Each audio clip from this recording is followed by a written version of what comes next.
OMG. We are now in the middle of nowhere. It looks like nobody's live here. In the middle of Kagubatan. Yeah. And this road also very small. So parang napapanood ko to sa mga movie, mga horror movie. The Wrong Turn. And still I hope 4 kilometer. Yeah. I hope wala dito sa Finland, walang wrong turn.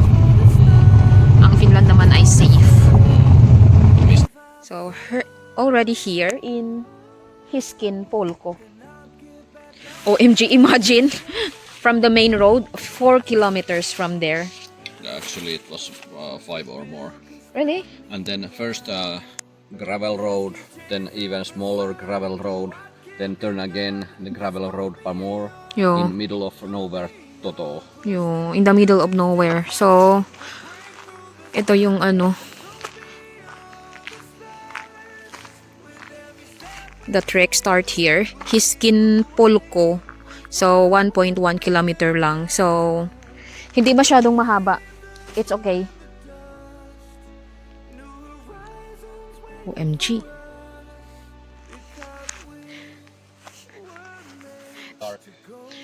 Yeah.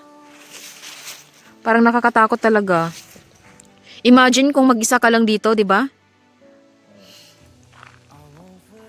Walang tao, walang mga bahay. Pero doon kanina may ano, may isang maliit na parang bahay kubo puno ng mga kahoy for hunting. Okay.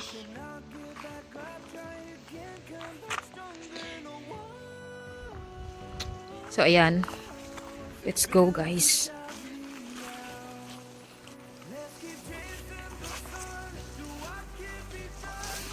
Makipot yung daan papunta doon. Tsaka yung mga dahon ay basa kasi umulan kanina dito. Since morning umulan. So mabuti na lang tumigil ang ulan ngayon. At sana walang mga horseflies dito.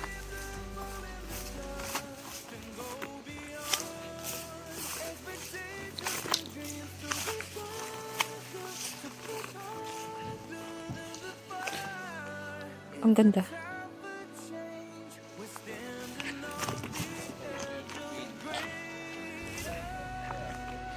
Yeah, I like little bit wind. Not strong because malamig. Ang ganda.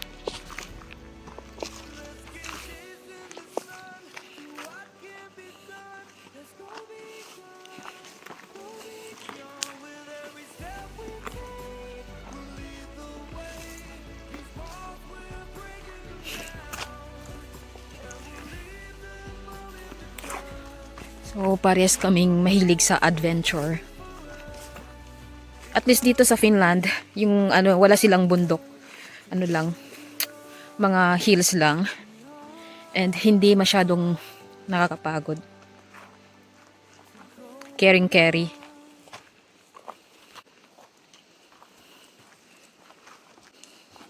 Mga lamok here.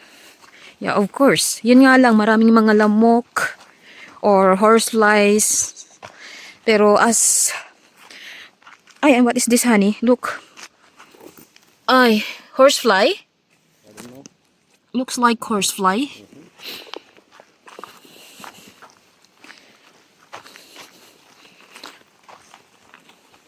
Ang sakit pa naman mga gat ng horsefly. And then big swamps there.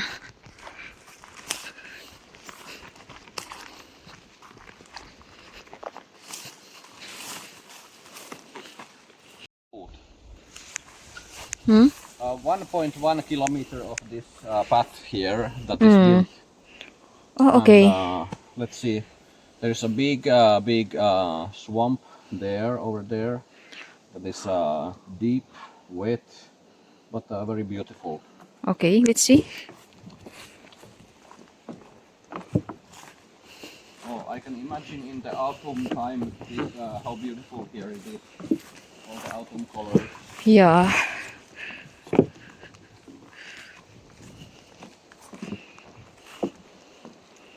And my blueberries here. May mga blueberries. Gusto mong kumain. Pipitas ka lang.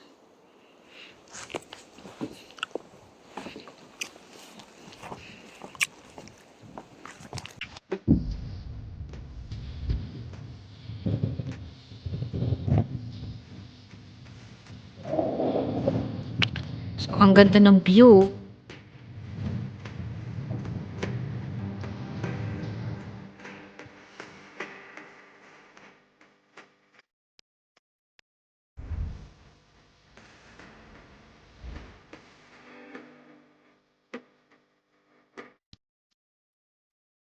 May mga windmills doon.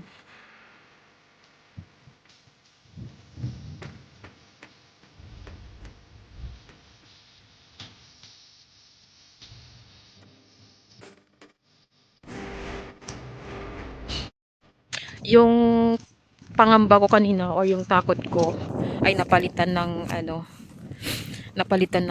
kaginhawaan. Parang nakahinga ako ng maginhawa at nawala yung kaba ko kasi imagine, nandito na kami ngayon sa magandang lugar na to.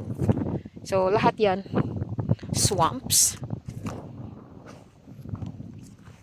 Tsaka hindi malakas yung hangin kaya hindi malamig. At saka nakaka-relax talaga. Nakaka-relax ng mind. This nature's napakaganda talaga sa mind. At this is our therapy.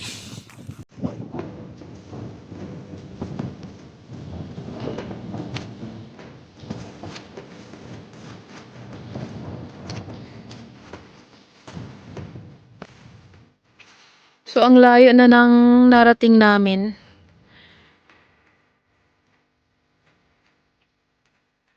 Dito banda, hindi maganda yung yung daanan kasi yung tubig, medyo maaapakan mo yung tubig at saka may mga putik. Pero mabuti na lang meron din namang nilagyan nila ng kahoy sa gitna ng tabla para kahit paano hindi mabasa yung sapatos mo. Yan. And also parang hindi na uulan. The sun shines there. Behind the clouds. And we will continue walking. Akala ko nga mag-akit tayo sa hill. But not.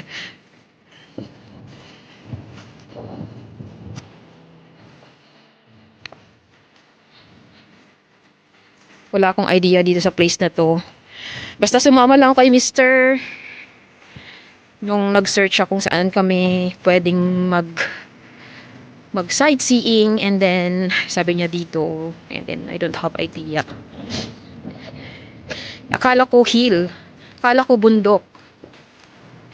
Di ko akalain na eto na pala yun. Swamps. Pero maganda naman. Ang ganda kaya ng paligid. Beautiful nature.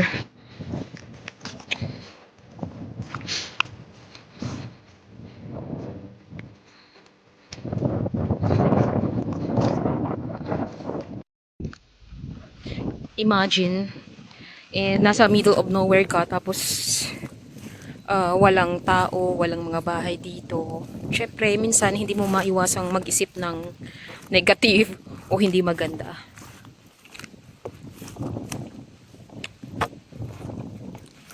Pero ang ganda ng lugar na to. So nandito na kami sa pinakadulo, and nakita kong may bahay kubo doon. Ano yun? Ito yung pinakadulo.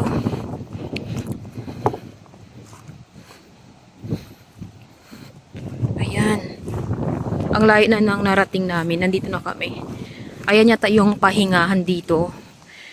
Meron silang pahingahan, and then I think kung gusto mong grilled dito. Meron silang free woods, firewoods, and then pwede kang magpahinga. Ang cute naman. Oh, made of woods.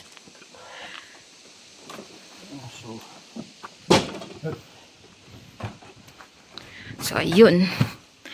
Ito yung pahingahan. Traditional resting place with a fireplace in the middle. Yo, this one. If the weather is bad or in the winter it's very cold, you make fires here. You You can sleep here. grill your sausage here. Make fire to keep you warm. Yeah. You can sleep here. Yeah. Ayun yung mga firewoods. And tools, there are saws, May mga knives. Here is for grilling your sausage and everything. This is the sausage stick, Joo. makkaratikku. Also matches to make a fire. Oy, complete. Saw to saw woods. There is a axe behind you to cut the woods. Also more matches. There's even paper, tissue, even cups. Hiskenpolon alue yksi työseksi luonnon suojelua lueksi. Yeah, this is private property, but they have made it so that people can come here. Joo. That's nice. This place is really nice and interesting. So, ayan yung Onnenkota, Varisari, and then Karho. And also over there, I think, for woods. Yeah, so that the woods will not getting wet when the rain comes. And a lot of wild blueberries here. Here. This is nice.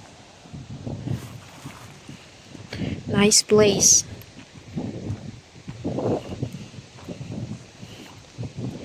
This is the medicine of your minds, guys. Nobody's here. Only two of us.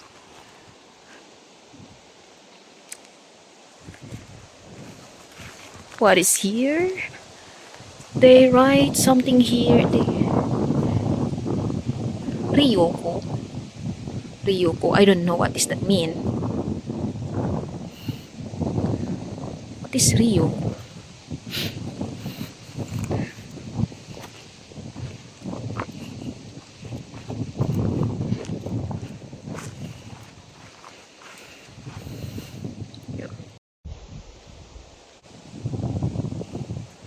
Hindi ka magugutom dito kasi ang daming mga wild blueberries.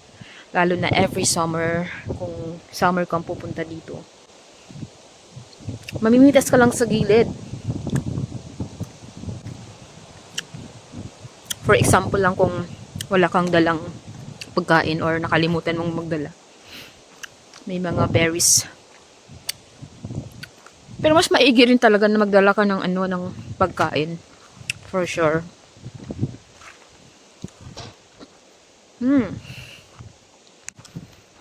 came from there and there is a arrow pointing that way. Yeah, I think Ryoko. our way continues there. Ryoko. What does that mean? Mikä? Ryoko. Ryuku. Yo. Shitting place. Okay. That means ryuku. That means wood that is hanging between two puno. Yo. Like that, so that you can sit there like this and then sitting on the Oh, ryuku and then okay. sit. That's why I saw one long woods there. Oh my gulay. Wood shed here. Wood shed. Wood shed.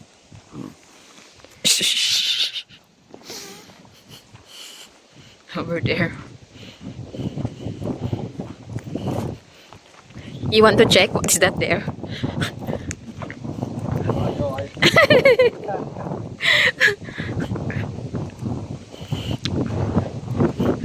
I think over Tuusa. Joo, haluatko kokeilla?